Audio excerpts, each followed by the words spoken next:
Hello, everyone. I'm Seth Hopkins, Executive Director at the Booth Western Art Museum. This week, a very different Art for Lunch, and not because we're not at the museum, but because it's going to include a lot of people, and you can't tell the players without a scorecard.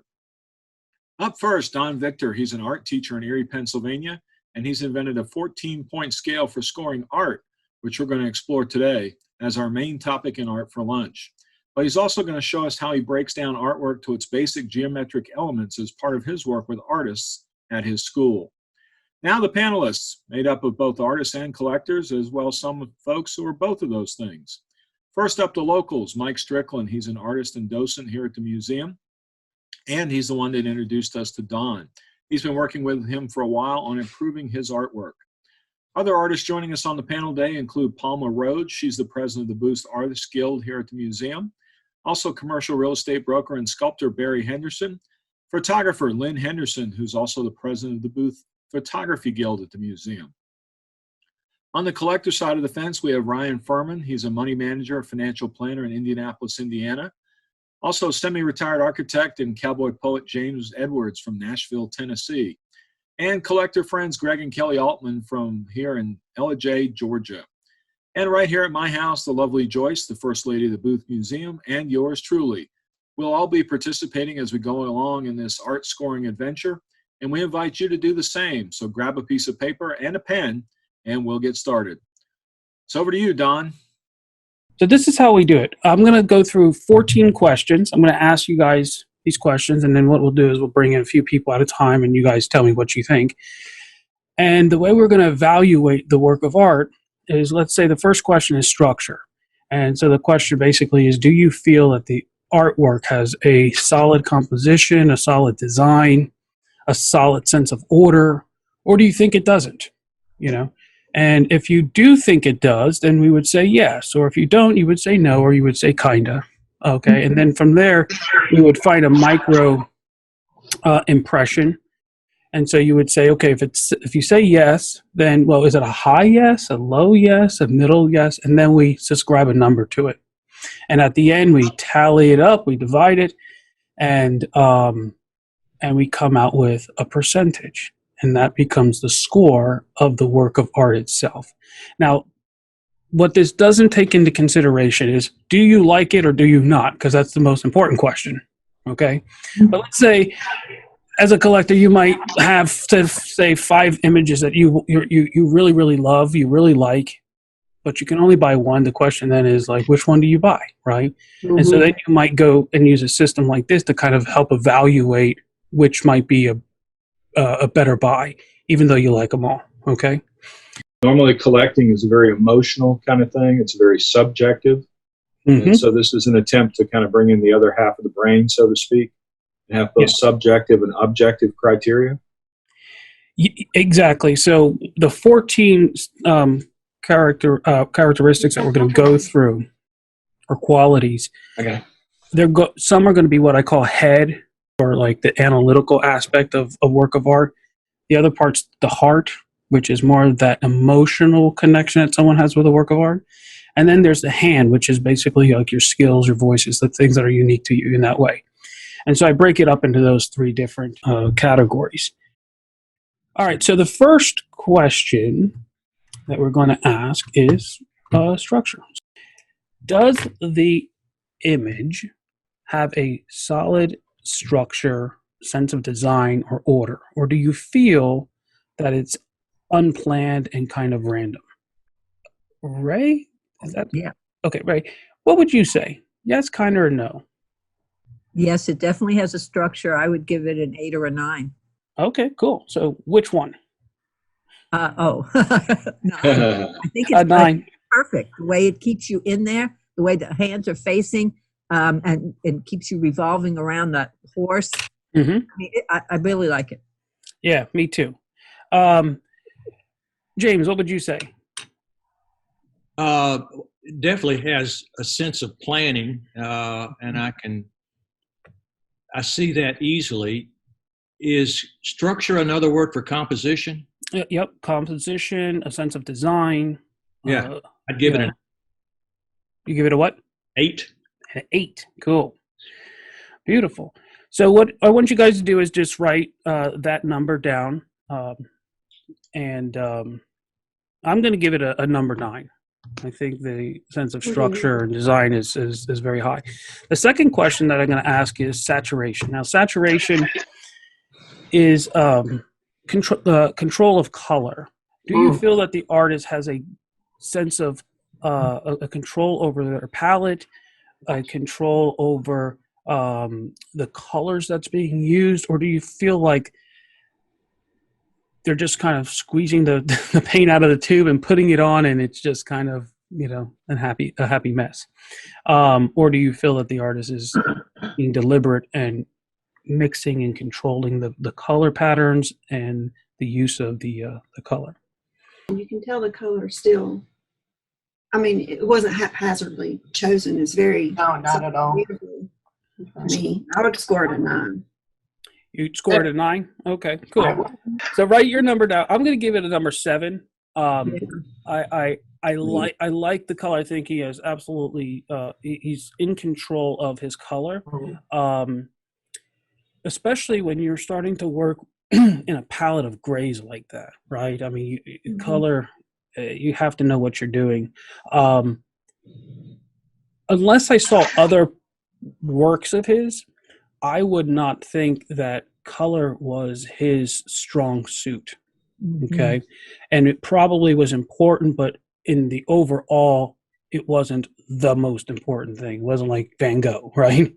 And so I would say, yes, absolutely. He's in control, but I would put it at a low yes. And so I would give it a 7. So we're kind of like in that, you know, from 5 to 9. But I would love to see this painting in person. Victor, I think I would actually rate it a step higher than you did. I would rate it at an 8. How dare you? Because Mrs. Teacher. the reason is, you know, what this is it's a love flute. It's a courting flute. So he's practicing, you know, in order to court his sweetheart. And I think the artist was trying to give a very peaceful look to it by using the more muted colors.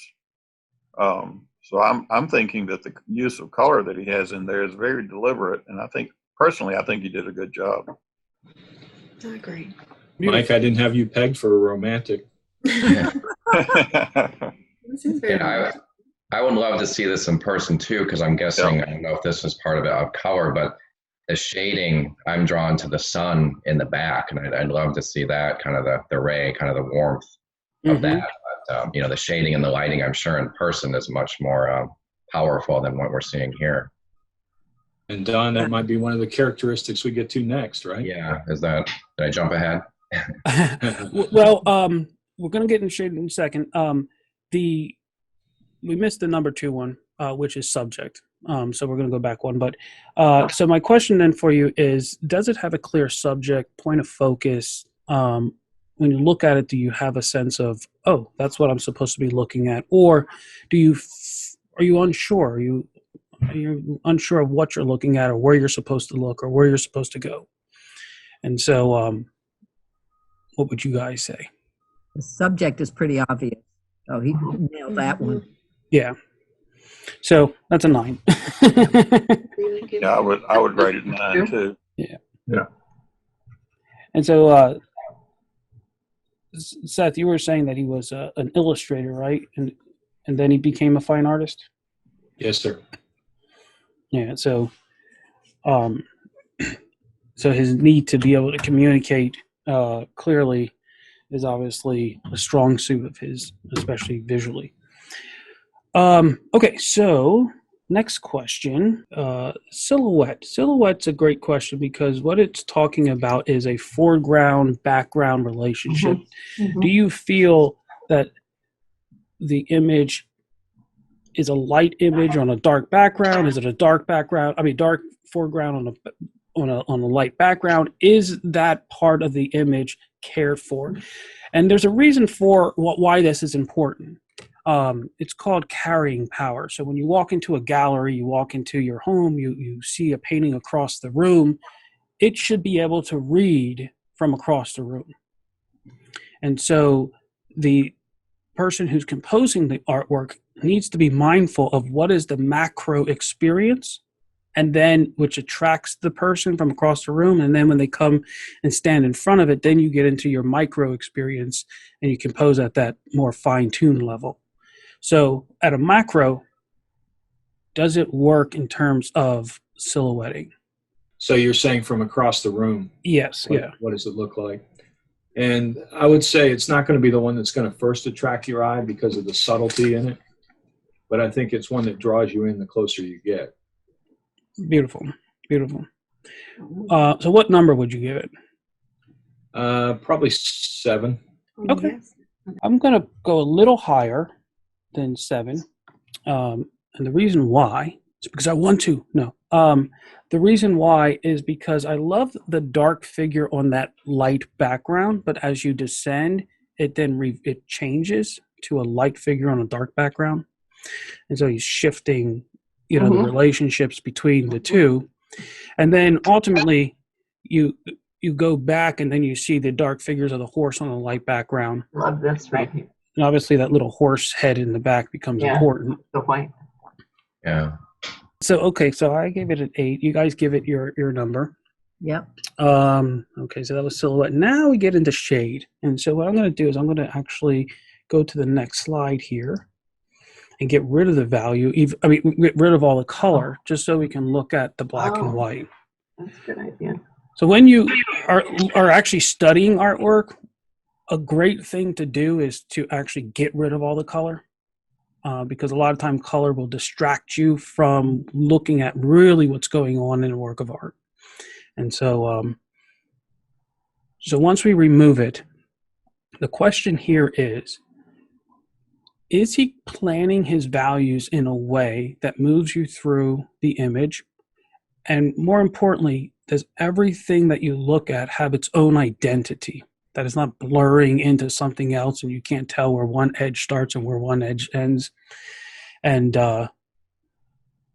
so, Ryan, what would you say as you look into this? Yeah, I'm looking at it. Obviously, I see the big contrast between the front and the landscape and the light in the back. So there's a pretty big delineation between the black and white. But the rest of it, to me, kind of feels kind of a gray, right? I like it's consistent, but I don't see literally if it's black or white like a big distinction between the two. The white horse obviously helps, but yeah, the biggest distinction I see is between the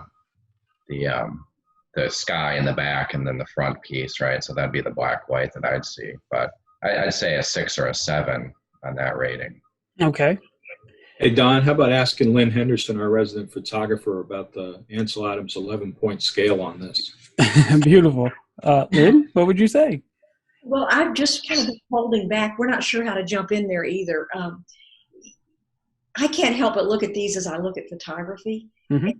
The thing that bothers me the most about the image is that what we would call a blown out sky.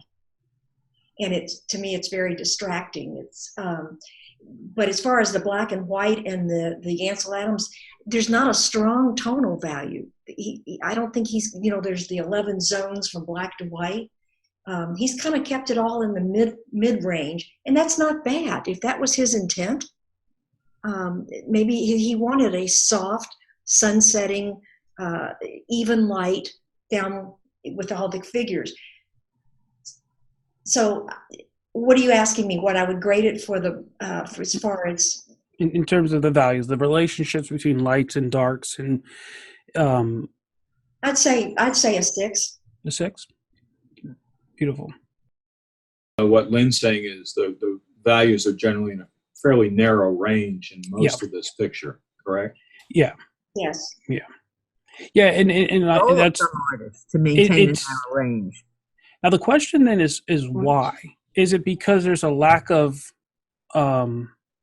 knowledge, or is it actually a deliberate choice? How would we know that? We don't know. We can't talk to the artist. Oh, but you can. The whole painting is a documentation of his conversation through the process. But to me, I go with what Michael said, I think, earlier about the flute and the romantic aspect of it. But to me, it's almost twilight. The horses are finally turned out. They've been worked. They're eating. He is guarding the horses, and that little ray of sun on the back, it's all twilight. And so now I start to think about the color tones or the, what Lynn said, in relation to the time of day that it is. And so the colors are going to tend to be more washed out. It's a mood. It's setting a mood. So I remember the painting, and I love this painting. And one of the things that I remember going away from it is the color of it. How soft and pleasant and peaceful that made me be. Seth, doesn't this painting have a lot of pink in it?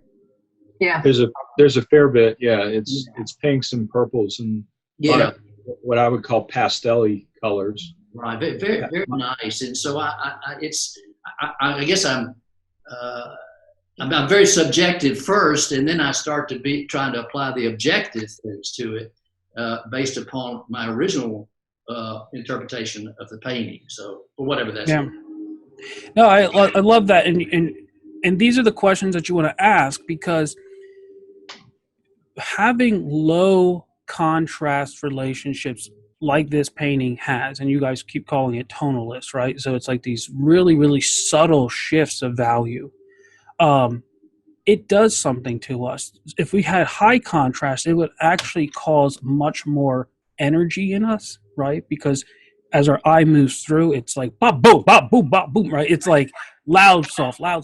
But this is, it's a very different experience. And so if he is playing and thinking of, his lady that he's going to go back to, and the night, the day is coming to an end, and the horses are kind of, and everybody's coming to that place of contentment, then it wouldn't be wise to make huge contrast shifts through the image. It wouldn't be the right feel.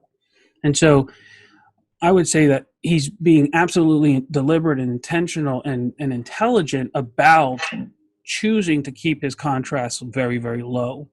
Now, with that said, this is where I find him to be very, very smart with his choices, is that as your eye looks through the image, you can clearly see what everything is, even though the values are very close.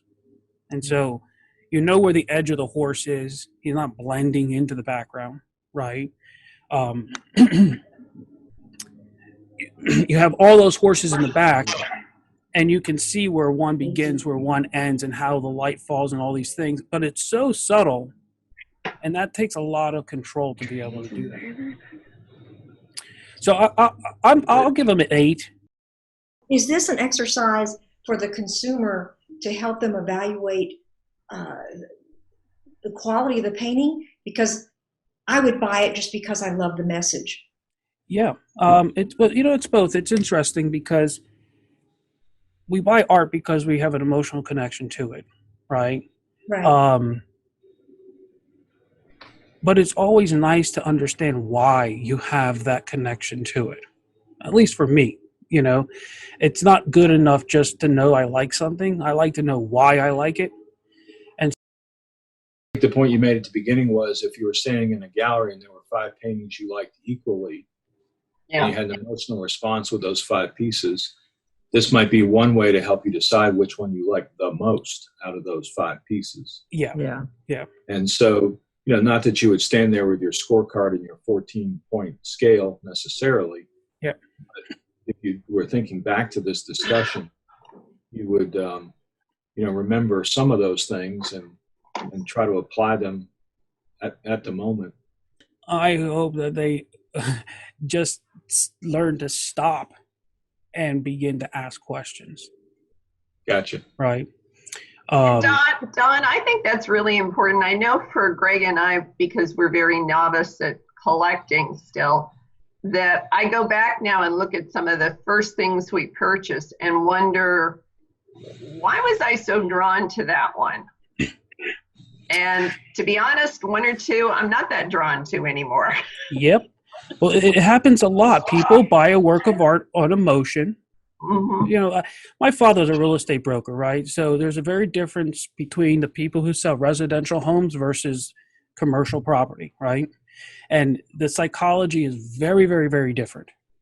And so a lot of people buy art like they're buying a home, right? It's an emotional thing.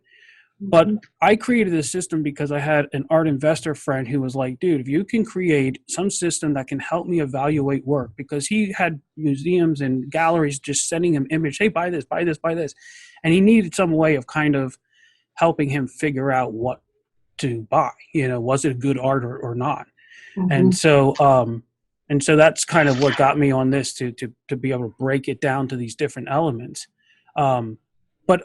But just being, when I go to a museum, I'll go for 4 hours and see like 3, maybe 5 paintings, and you'll have like 300 people walk by you because they don't know what to look for. They don't know what to ask the painting to give, right? And they miss so much valuable stuff. And so that's what I'm hoping to get out, is just encourage people to figure out ways to look at it and ask questions, because once you do, it opens up into a whole new world. Okay, so Don, you got a commercial real estate guy on the line here. Yeah. Oh, good. Barry, does that resonate with you? Oh, definitely. Very much so. Beautiful. Right now we're going through this crazy time, and I was listening to Robert Kiyosaki talk, and he said, you want to protect your money, you want to protect your wealth, and so he's saying, buy real estate, buy gold, silver, and buy museum quality artwork, and it was like, whoa, that's kind of cool. The problem is how do you know what a museum quality is? Is it just because somebody made an image you're supposed to buy it? I remember my teacher telling me years ago, you go to a museum and a gallery, and it's big, it's huge, it's bold, it's emotional. And you're like, oh my gosh, I love this thing because of the experience it gives you. And then you buy it and you take it home and you put it up, and the damn thing never shuts up. It just always is screaming all the time. And then you're just like, ah. And so you take it and you put it in the back room, and then, a year later it's in the back of the basement, and because it wasn't really a good work of art, but it did have an impact on you. And so a system like this allows you to appreciate the impact, but then say, wait a second, are you a player, or are you somebody I really should invest my time in, right? Yeah, so which is why you'd want a soothing image like this in times like these. Indeed. I was taught by my mentor, Seth, when we started buying. Don't buy something because you think it's necessarily for investment purposes, because buy what you like and you want to see on your wall. Yeah. But if you can take the next step and it matches up with all these characteristics, now you've doubled down. Exactly. Okay. And now you're protecting that, right? Because you're putting that money into it. You bought something that you're going to live with and love and enjoy. But when you pass it on, or if you do want to sell it at some point, at least you have that assurance that this is quality, not just something I like it. The guys in real estate here, when someone goes to sell a house and they're like, well, I want this much money for it because I use these nails and I, painted the wall this color. And it's like, yeah, well, that's all emotional stuff, but it has nothing to do really with the value of the work, right? And so, it's interesting. So let's move on. Jot down your score for shade or values, for the values in the image. Artists took the time to make sure that as we move through the image, we're not getting trapped and knotted up in places. Then we appreciate the artwork. We lower the value of the work if we end up getting stuck. Because what happens is when we get stuck, our brain knows, oh, we're not supposed to be there. We're supposed to be over here. And so it has to use calories and energy to force ourselves out of that knot. And that causes at a subconscious level a dis-ease, a disturbance. It's not peaceful. And kind of tell me what you guys are thinking in terms of, does your eye flow through the image? Is there any place in which it gets knotted or stuck? I'll take a shot at it. Yes. I almost get stuck because when you come in from the left, we read from the left to the right in our world. Yeah. And so when you come in and I get stuck on the horse is white, which is what draws your eye the most. And the Indian, so I get stuck on that. Plus the horse's head is curved back around this way. It's keeping me in the image. And then I notice, not immediately, but then I notice this herd of dark horses back behind. And it's a nice compliment, but to me, I get stuck. So you get stuck, meaning like you keep looking here at the horse, and your eye is not going back to them. Right. Okay. I'm so happy you said that. Oh, because it's such a famous painting. There's a reason for it, and it's strategic why that's happening. But I'll bring that up in a little bit. Okay. Anybody else want to take a look at this? My first thought, when you first brought it up on the screen, is that it pushes me left. The horses in the background, as well as the white horse's head, as well as the subject, the Indian. I'm pushed left. I have to force my eye to go back. Stuck in a circle. It doesn't circulate me back to the main subject or create a desire to really want to see the whole thing. I was critical of that at first. It distracts me. That's beautiful. My goodness, you guys are great at this. See, for me, it's just the opposite. I think the horse's head going to the left helps balance the horses in the background. That's yin and yang going on there. Yeah. I like that.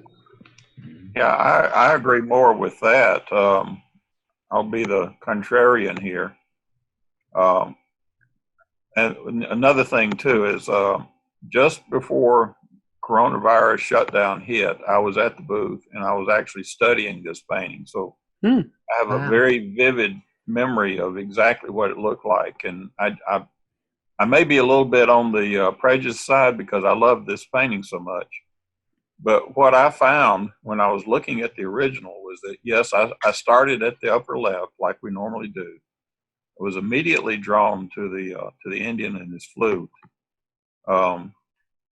And then I kind of circulate down through the horse. There's a spiral right there that I see that kind of comes along the right side of the Indian and then down curves around his head, back up his legs, and then back up to his shoulders. And then that takes me over to the herd of horses. And then I kind of wander around in the horses for a little while, just looking at all the individual heads and kind of enjoying the scene, and get kind of drawn down into the grasses. And in the original, I loved all the subtle contrasts and value changes and colors in the grasses. And then I kind of get back to the horse. So I kind of circulated through the entire painting and really just thoroughly enjoyed looking at it. Yeah, Don, if I follow the exact path you suggested, and I come down from the top left, I run into that landscape and it runs me over to the flute. Indeed. And I can never get out of the top left corner. If I do force myself through that and I go down around the horse's head and then come back up the right side, I eventually end up in a cul-de-sac where that brightest spot is between the horses in the background and the horse in the foreground. I'm kind of stuck in that hot spot there in the middle with nowhere to go. So this is the image itself, the Indian on the horse. He is oblivious to what's going on around him. He is so in the moment, and that represents that the background horses are not even in his thoughts right now, and so I think that he's laid it out well. The light behind the Indian brings you to him. The direction of the horse, the direction of the Indian's hands keep you in that circle, which is where the Indian is within his own world right now. And the horses are a second thought for him. That's how I read it. That's that's spot on. So your eye does come down. It starts on that top right-hand corner. As it comes down, it hits this edge. Yeah. And it brings us to the flute, which becomes, well, obviously the most important thing in this image is the flute. But it does keep us onto the left-hand side of the picture, right? And there's a reason why, and that's because if you notice the diagonal of the back of the horse here, and the arm, the head, that's called a sinister diagonal, and which in the Italian means left, right? And so what happens is when you design something on a sinister diagonal, it brings you through the image in such a way that you do not feel that you're actually looking at the entire image. And so you feel this like, I'm not getting everything, or there's some, like, I'm not supposed to be seeing everything, or I can't see everything. And so if you want to design an image that's very intimate and very quiet and very like an isolation of some sense, you would want to build it on a sinister, because if you build it on a Baroque, it brings you right in and invites you into the painting. And that's not what this painting is about. This is about him drawing into his own little world, right? Thinking of his love and this beautiful harshness right here at first is kind of that starting of the song, and then you enter into his music, right?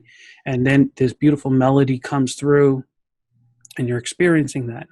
And so what you guys were saying, everything kind of fades away.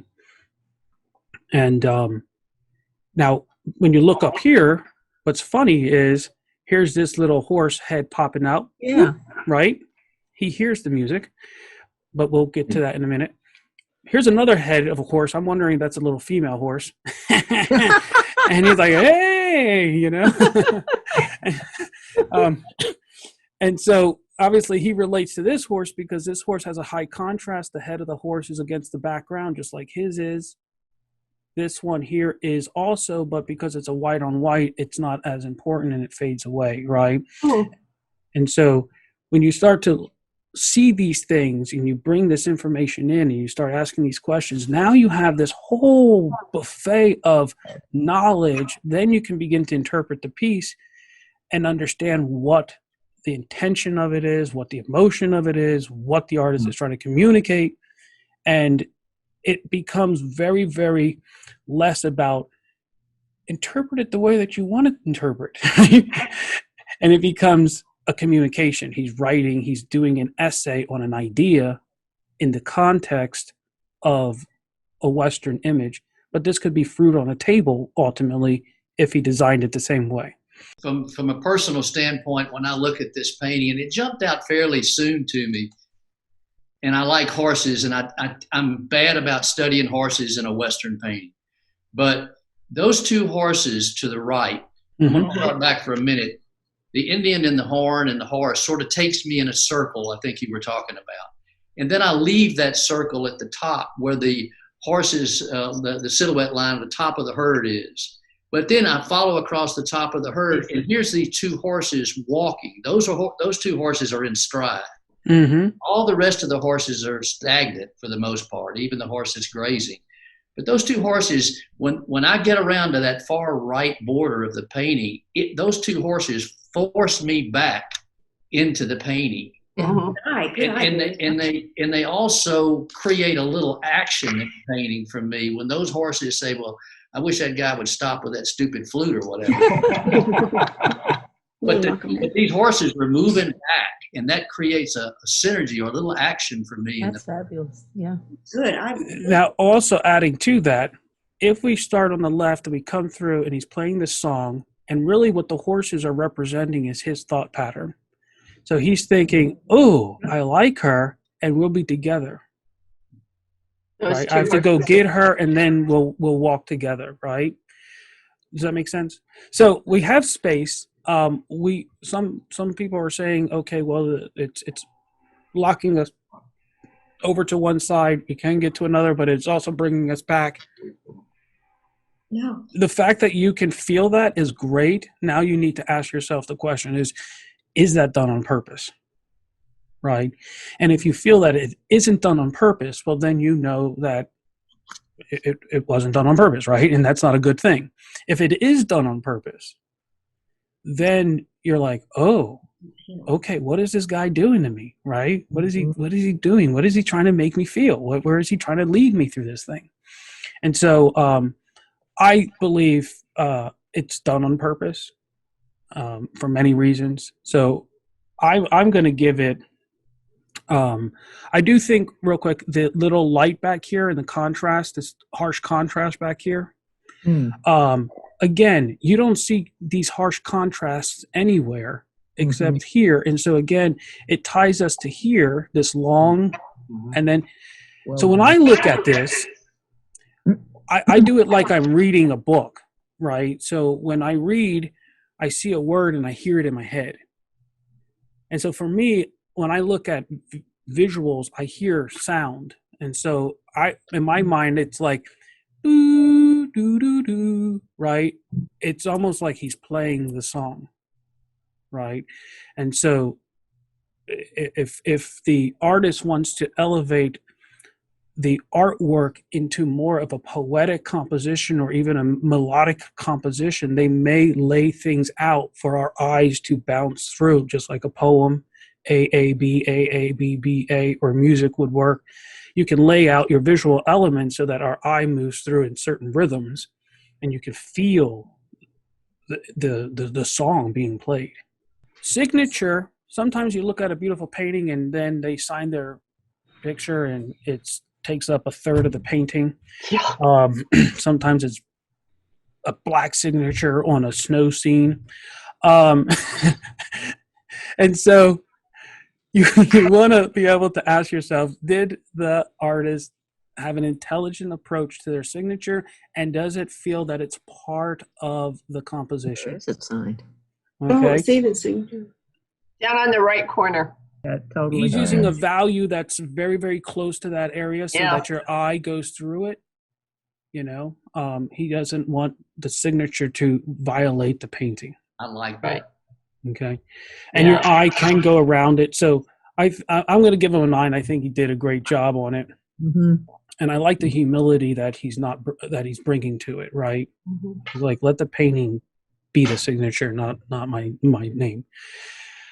The next one is story. Story? Yeah. And so what story is you're going to evaluate it for 2 things. One, does it have a distinct feeling or mood? Or is there a clear narrative? Now, not all art needs to have a clear narrative. So the way that when I'm training an artist, I'm like, okay, you got to figure out what it is that you want someone to feel.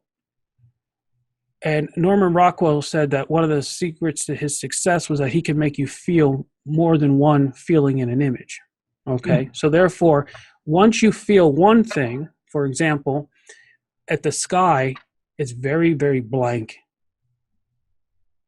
But over the horses, there's a movement of energy, right? Those are 2 different feelings. And the transition between them is your story. It's that causing someone to move from one, let's say, charge or feeling or state of consciousness into another. Then the artwork becomes alive because it actually moves you to time. It does something in you. It's just not a frozen thing that you're looking at. And so this is what I mean by story. Is there a clear, distinct feeling that we're supposed to feel, or a combination of feelings that we're being led through? And if there isn't, then we de-appreciate the art. And if there is, we appreciate it. Who would like to take a stab at this one? It's definitely a story. I mean, that's what it's all about, is his isolation and his thought within the recorder that he's playing, the flute. Yeah. I definitely see a story. So I think this is another easy one. Unless anybody would like to say anything else. Okay. So story number 9. Now,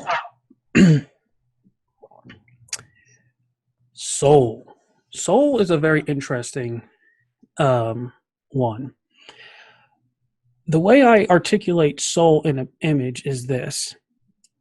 Is the artist more consumed with getting all the details and doing the artwork by the book in terms of representing the nouns in the image, or are they taking at least some time to appreciate the verb or the energy or the perception of what they're looking at, not just rendering what they're looking at?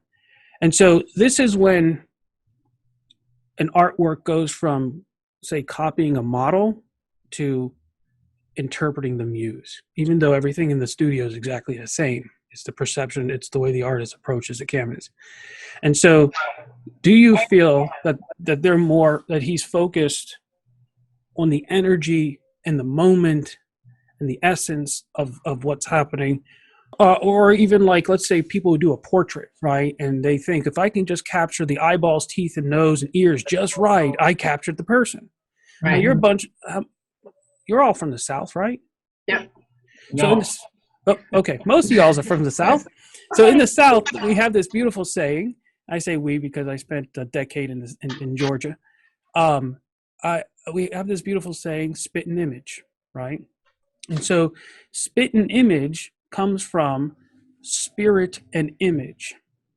And so when we say, oh, that guy, that boy is in the spit and image of his grandfather, it not only means that he looks like the grandfather, like he has the same ears or eyebrows, but the way he walks and the way he talks and his cadence and his rhythms and it's that spirit of the boy reminds us of the grandfather. And so is the artist caring not only about the image, the likeness of what he's looking at, but also the spirit, the energy, the soul, the essence, the cadence. What lies beneath the image. What lies beneath the image, yeah. In photography, we call this an environmental portrait because it tells us, not only captures the person, but it tells us about the person. Okay. Explain a little more. As opposed to just their face and the body, it puts them in the setting that shows what their life is about. So it's they are in their environment, but it's a portrait about them. I think what's going on inside of you comes out through your art, then you've captured the soul. But if you're just seeing the external, person could be smiling but burning up inside. If you can capture that in a painting, then you've done that. Exactly. And so, like, if we're going to do a painting of a person and we want them to smile, I always tell them when I'm working with an artist, a portrait artist, I'm like, don't worry about the person smiling. You have to make the painting smile. And so you compose the painting to smile because when you're across the room, it needs to smile. You're not going to see the smile on the face if they're across the room. It's too small, right? So the painting has to smile. And how do you do that? And you have to design it for that. And so you're concerning yourself with the subject, but you're going beyond the subject. And so it's very hard to articulate it, except that I always just say the energy of the piece. If you look at a Van Gogh, he's not just painting clouds, he's painting movement, right? You look at a Degas, he's not painting dancers, he's painting the dance when you begin to look at it, okay? So is he concerned more with just the horse and the guy and that, or is he really communicating something that's invisible? Is that what he's really... With this artist, all of his works have a element of a mystical feel to them for me. And I think he captures that romance and that mystical feel of not just the Indian being in love, thinking about his girlfriend, but there's also a romantic piece of it about the time and place that he is painting. It's also the emotional capture of when an Indian would actually sit alone with a herd of horses, in my mind. Yeah, I was thinking that too, just in terms of all the other Ken Riley works. Yeah. I like this one. I think it has soul, and you get you get his feel and the isolation. But in terms of an iconic Ken Riley, I think some of his other ones have more energy and essence. And I don't know if you're supposed to bring in other works of the artist compared to just this one, but I don't think it ranks as highly as some of his other ones. But I do think this piece on its own has soul. So I give it an 8 or so. Yeah, that's where I'm about. I'm about maybe an 8. I might even go at a 7. But the answer from my perspective is yes. I'm actually going to give him a 7. No, I'm going to give him an 8 because as I think about it a little bit more. Ryan, you brought up a great thing, and that's if we do this once on one painting, you get an idea of the painting. What's beautiful is when we have a group of people and we, at the end, combine all the scores and we get a collective assessment, then it becomes very clear, like, oh, this is where the collective consciousness of this work is. Right. Now, if you want to evaluate the artist, do 10 of his paintings like this, and then you start to see patterns. Oh, he's very, very strong in this, weak in this, and that, right? And if it's repeated over and over, now you have it. You begin to really lay out who the artist is. Hey, Don, this is Greg. So during this entire exercise, I've been listening to the comments of individuals trying to discern whether it was head knowledge or emotion or heart and hand. And it's interesting, in my opinion, most of the comments were emotional. Heart. Would you say that? Well, right now we're in the emotional part of the questions. The first section is all head. Composition, knowledge, color, those things that you're planning, controlling. But when we start to talk about story, soul, spacing, which is what we're going to get into now, this is the part where we're feeling the work and dancing with the painting, and that's more natural to some people, and it's more natural to be more analytical for others, right? A great artist knows how to dance between the knowledge and the emotion. Wow. Now we want to get into spacing real quick. So spacing is about rhythm. Are there patterns and rhythms that are moving through the image? Do you feel the repetition of things? Okay. And so who would like to take a stab at this one? Not sure about that. So is there a clear rhythm, rhyme, pattern, or pulse embedded in the space, shapes, and lines? Yes. Lower the value when the space and lines don't have that sense of pattern and rhythm, and they feel random and just arbitrary. Oh, I don't feel arbitrary. I see. To me. Mm-hmm. Go ahead, Lynn. I see them in the sagebrush, the grass. I see the round shapes, and then in the horses in the back. So I feel repetition. Yeah. Mm-hmm. Yeah. Yeah, there's a good sense of spacing. I'm actually, what would you guys grade it at? Mm-hmm. Up there where those horses were that Barry was talking about before, mm-hmm. The more I look at it, starting from the far right edge, I do see some rhythm in the legs of those two horses, and then carrying over to the ones that are a little further back, and then the ones you were pointing to before that are silhouetted against the sky. Yep. There is some linearity or rhythm to that. You're feeling that rhythm coming through.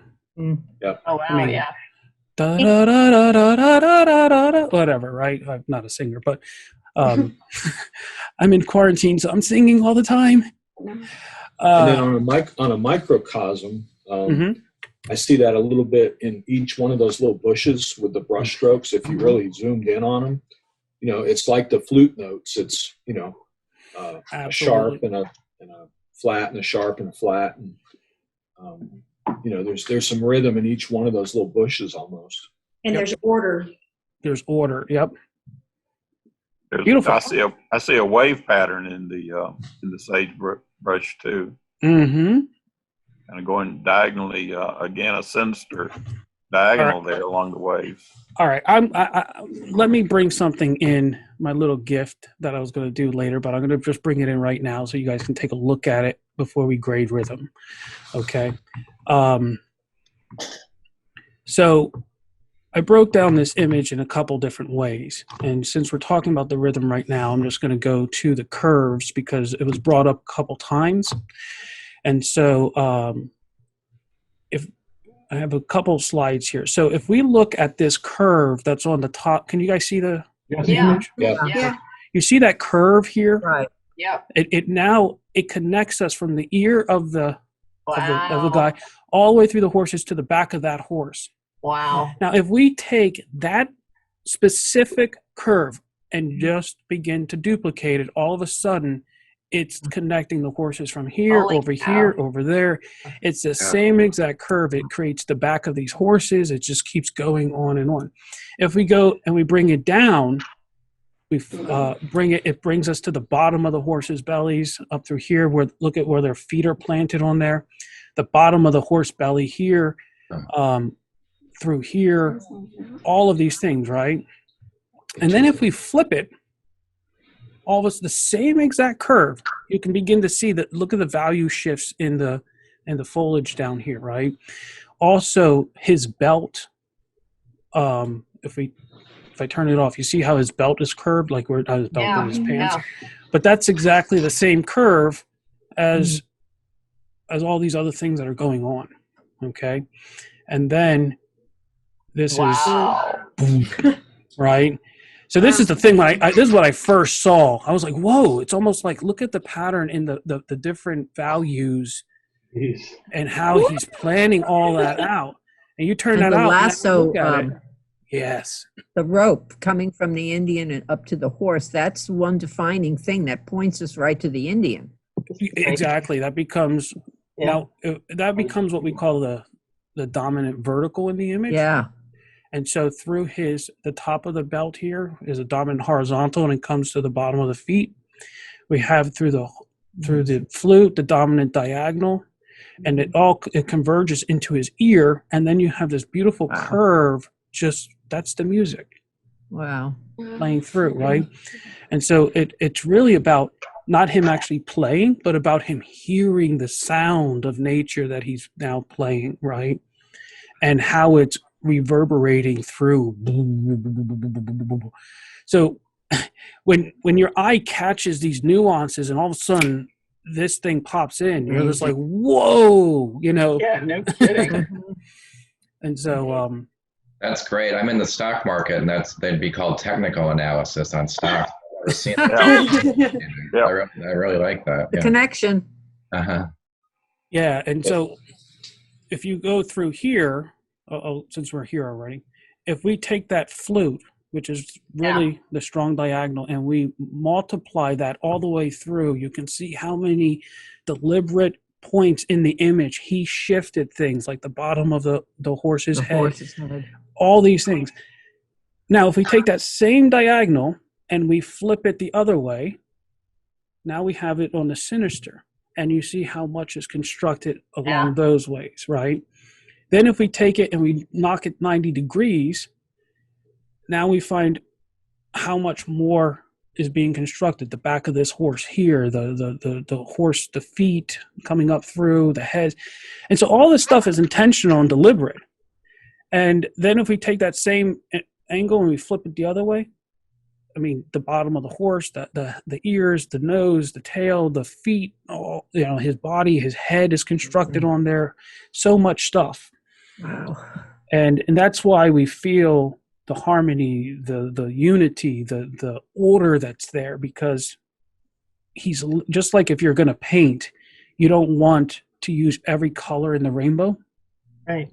A master composer doesn't want to use every line in a circle, which is, let's say 360 lines, right? They'll limit it to about 5 to 8 line directions, and then they compose their entire work that way. And that's why it just feels like it vibrates in a certain way that makes it museum quality. It's like, and artists who don't work this way will use 20, 30, 50, 100 different angles, and your eye just bouncing all over the place, and you don't know why it doesn't feel right. And this is one of the reasons why. There's no order. Because there's no order and there's no limit to it. It's just they're just doing whatever they're doing. In that category. Amazing. So Don, Joyce is asking me, is he thinking about all those lines when he's starting it and composing it and doing a preliminary drawing perhaps or whatever? For an artist at the capability he's at and where he would have been in his career at that point, having been an illustrator, it's pretty intuitive, is it not? At his age, I would probably say a lot of it's intuitive.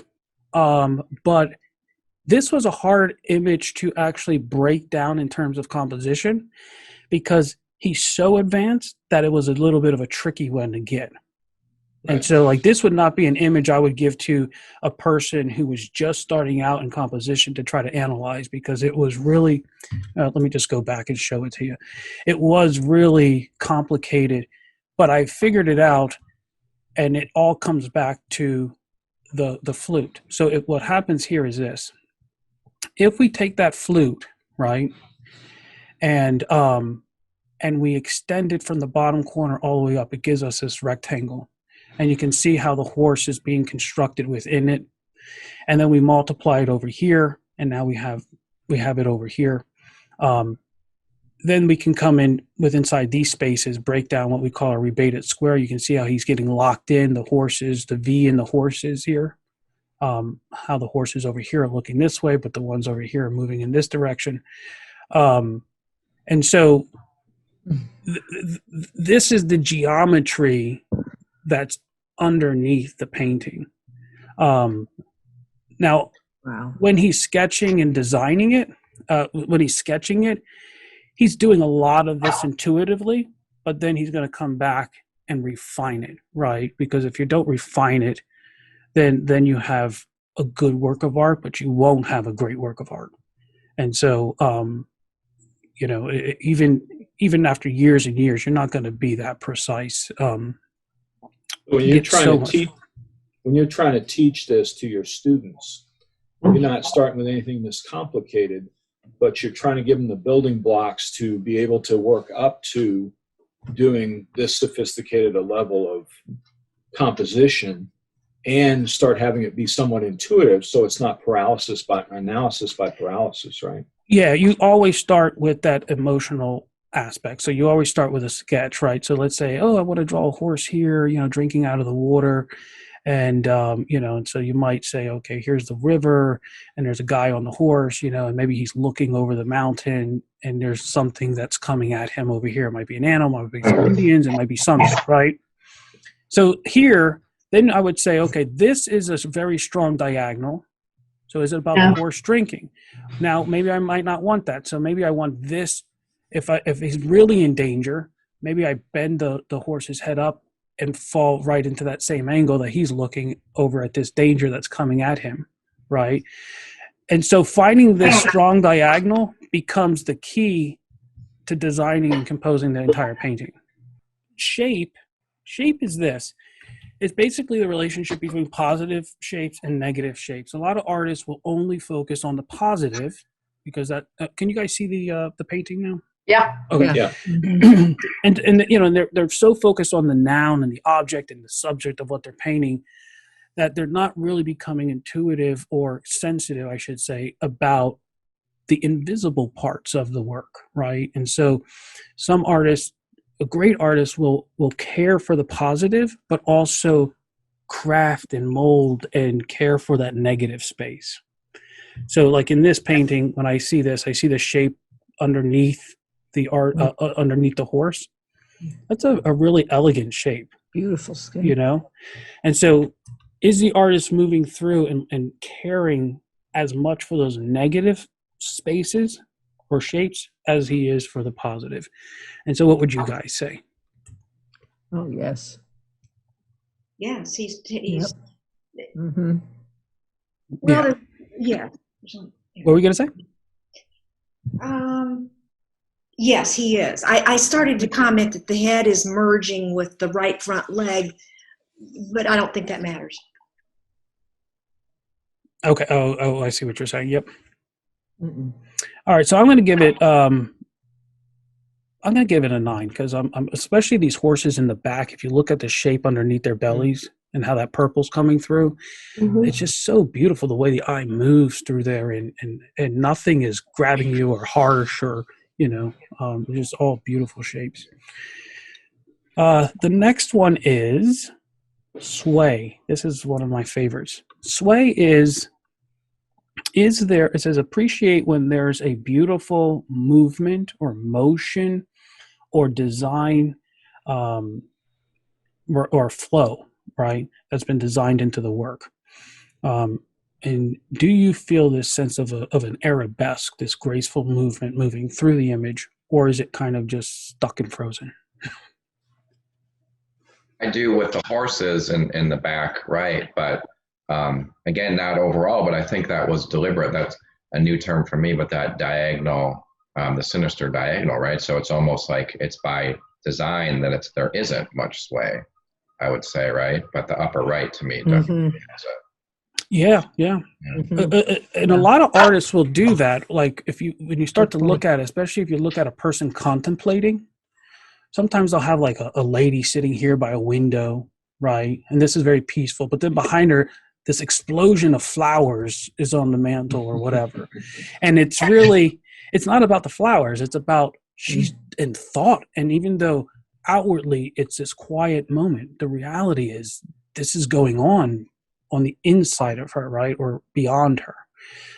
And so it's a very common way of making us feel what's going on inside of the person you're looking at.